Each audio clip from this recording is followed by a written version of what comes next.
Maroc et de la France. Depuis une dizaine d'années, c'est désormais inscrit comme une tradition, au printemps, la conférence de presse du Festival de Fès des musiques sacrées du monde se tient au Palais du Luxembourg, ici même, avec le parrainage du groupe interparlementaire France-Maroc que nous représentons ce soir. La musique sacrée célèbre cette année son 25e anniversaire. C'est 25 ans au cours desquels il est resté fidèle à son ADN de départ, qui était de promouvoir par la musique le dialogue des cultures et des religions, promouvoir le respect de l'autre, montrer combien la spiritualité nous rapproche et renforcer tous les liens et toutes les valeurs de tolérance, les valeurs d'ouverture. Aujourd'hui au Sénat, nous avons présenté donc la 25e édition du Festival de Fès des musiques sacrées du monde. C'est 25 ans, un quart de siècle, depuis le lancement de la première édition du Festival de Fès de musique sacrée du monde. Et cette 25e édition a un aura particulier. Pourquoi? C'est parce qu'elle coïncide avec le 20e anniversaire de l'intronisation de Sa Majesté le Roi. Et donc cette 25e édition va célébrer le renouveau, la renaissance exceptionnelle de la Médina de Fès. C'est ce que nous avons présenté aujourd'hui au Sénat. Ce renouveau, cette renaissance, grâce à l'initiative de Sa Majesté le Roi, qui a donné une réelle impulsion à une restauration totale et complète de la Médina de Fès.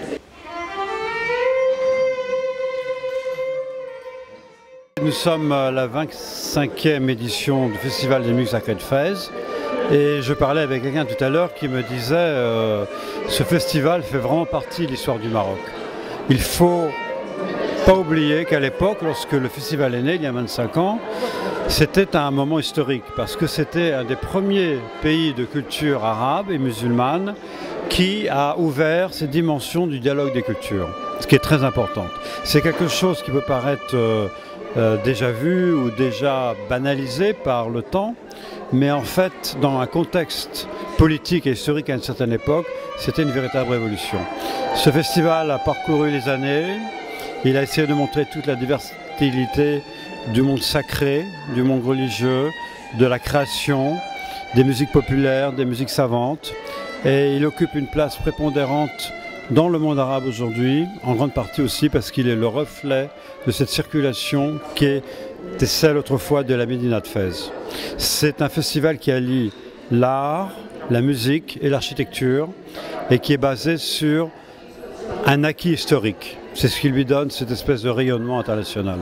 Depuis un quart de siècle, le Festival de Fès des musiques sacrées a montré qu'il correspond à une nécessité mondiale à partir de Fès, parce qu'il y a à Fès un terreau très propice à la culture, à la réflexion sur la spiritualité, et que ce soit à travers la musique, ça donne une dimension à la fois ludique, à la fois de création, mais aussi de convergence de plusieurs types de musique. C'est un festival qui, depuis 25 ans, trace son sillage, s'inscrit dans cette question qui est, au fond, finalement, elle pose la question de notre humanité. La métaphore de ce festival qui donne la parole aux arts spirituels à multiples facettes du monde entier.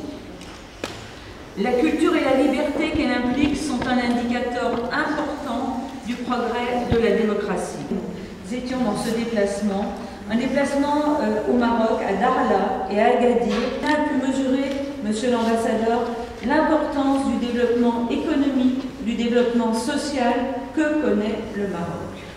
Les 20 ans de règne de Sa Majesté Mohamed VI ont profondément changé le Maroc. Depuis l'avènement du roi en juillet 1999, le pays, sous son impulsion, s'est doté d'institutions parlementaires efficaces, d'infrastructures modernes, de plans de développement sectoriels ambitieux et également d'une politique environnementale adaptée à l'urgence climatique mondiale.